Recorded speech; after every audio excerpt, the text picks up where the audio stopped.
আচ্ছা শোনো, আমাদের জন্য 2টা থাই ক্লিয়ার স্যুপ, 2টা স্যান্ডউইচ, 2টা চাউমিন আর কোল্ড ড্রিঙ্কস।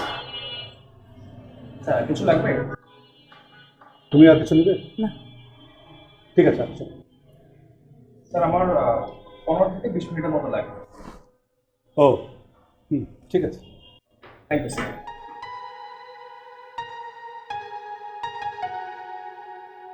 তা হঠাৎ আমাকে এখানে কেন নিয়ে এলে?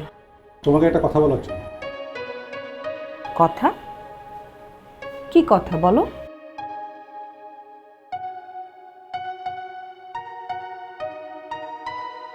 আমার ধারণা তুমি আর আমার উপরে আস্থা রাখতে পারছো না।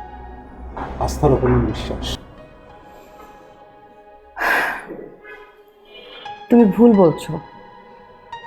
না, আমি মোটেও ভুল বলছি না, আমি ঠিকই বলছি।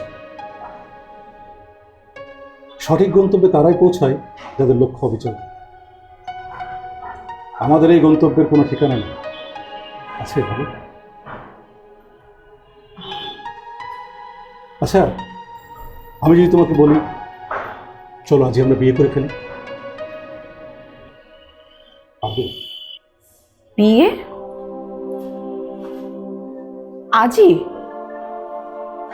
তা কি করে সম্ভব? আমার মেয়ে যেখানে নিখোঁজ সেখানে তুমি বিয়ের কথা ভাবলে কি করে মোর্শেদ? আমি আমার মেয়েকে ছাড়া জীবনের কোনো সিদ্ধান্ত নেব না। শোনো মাসুদ, তোমাকে একটা কথা বলি। দেখো, আমাদের জীবনটা কিন্তু অনেক মূল্যবান। এই জীবনটা কষ্ট পাওয়ার জন্য কিংবা নষ্ট করার জন্য নয়, জীবনটা জয়ী হওয়ার জন্য। এই সিচুয়েশনে তোমার এই কথার মানে কি? আমার ধারণা আমি কি বলতে চাইছি তুমি সেটা বুঝতে পেরেছো। দেখো, আমাদের মনের ভাবনাগুলো পরিষ্কার হওয়ার পথে প্রধান বাধা হচ্ছে আমাদের মনের ময়লা।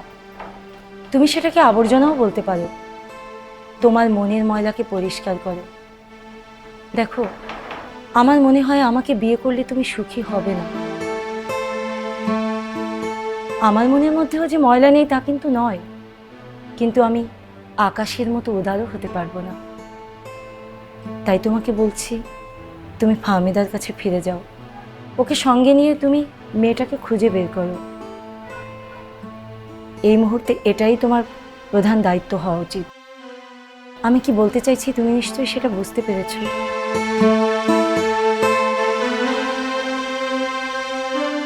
আমি এখন উঠি।